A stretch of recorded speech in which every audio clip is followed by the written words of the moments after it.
नमस्कार, मी सखाराम सरक, संस्थापक अध्यक्ष, महाराष्ट्र मेंढपाळ आक्रोश आंदोलन। आज अहिल्यानगर या ठिकाणी नामदार प्राध्यापक राम शिंदे साहेब, सभापती विधान परिषद महाराष्ट्र राज्य मुंबई यांच्या कार्यालयामध्ये येऊन आम्ही आज मेंढपाळाच्या वतीने त्यांचा सत्कार केला। सत्काराचं कारण असं होते की आपण जर बघितलं गेल्या 2-3 वर्षापासून 2-3 महिन्यापासून जे मेंढपाळावर दरोडे या ठिकाणी पडत होते त्याचा तपास पोलिसांना लागत नव्हता।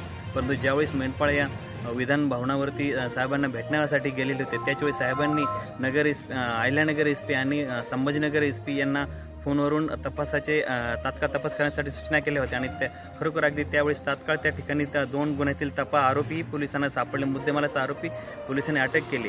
त्या निमित्ताने आज मेंढपाळाच्या वतीने आम्ही साहेबांचा सत्कार केला। सत्कार केल्यानंतर आम्ही साहेबांना पुढचे एक निवेदन दिलेले आहे। त्या निवेदनामध्ये आम्ही 2 गोष्टी सांगितल्या आहेत। आपण जर बघितलं की गेल्या 3-4 महिन्यापूर्वी राज्यामध्ये महाराष्ट्र शासनाच्या वतीने पशुगणना करण्यात आलेली होती, परंतु हा जो मेंढपाळा रोज एका गावाला मुक्कामी असल्याकारणे या मेंढपाळाची कुठल्या प्रकारची पशुगणना, त्याच्या शेळ्या मेंढ्याची कुठल्या प्रकारची पशुगणना या ठिकाणी पशुगणनेचा आकडा आलेला नव्हता। म्हणून आम्ही साहेबांना या ठिकाणी विनंती केलेली आहे की परत एकदा पशुगणना त्या ठिकाणी या मेंढपाळांची झाली पाहिजे। आणि दुसरी जी आमची मागणी होती ती म्हणजे नेवासा तालुक्यातील उपबाजार समिती घोडेगाव या ठिकाणी जो आठवडे बाजार शेळ्या मेंढ्यांचा भरतो, त्या बाजारामध्ये जे इथले स्थानिक व्यापारी असतात ते व्यापारी परराज्यातून व्यापाऱ्यांना दमदाटी देऊन त्या ठिकाणी त्यांना शेळ्या मेंढ्या खरेदी करून देत नाहीत। ते स्वतः 1500 रुपये कमी दराने शेळ्या मेंढ्या आमच्या मेंढपाळाची खरेदी करतात आणि याच परराज्यातील व्यापाऱ्यांना त्या ठिकाणी ते 1500 नफा घेऊन विकतात।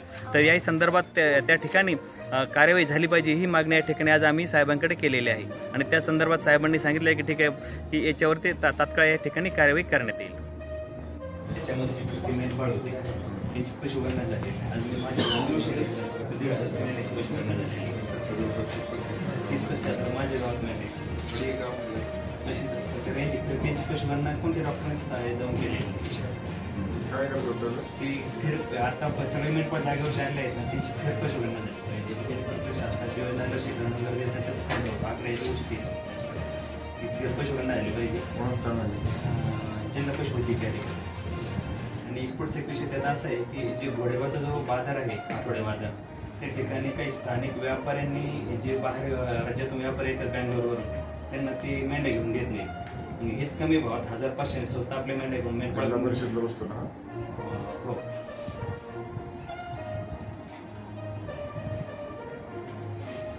आणि दुसरा विषय खाली जो आहे बाजार समितीच्या बाबतीत घोडेगावच्या, तर त्या ठिकाणी जे स्थानिक व्यापारी ते दमदाटी करून बाहेरच्या राज्यातील व्यापाऱ्यांना मेंढ्या घेऊन देत नाहीत। हेच 1500 स्वस्त खरेदी करतात आणि मग त्या ठिकाणी ह्याच व्यापाऱ्यांना ते विकतात।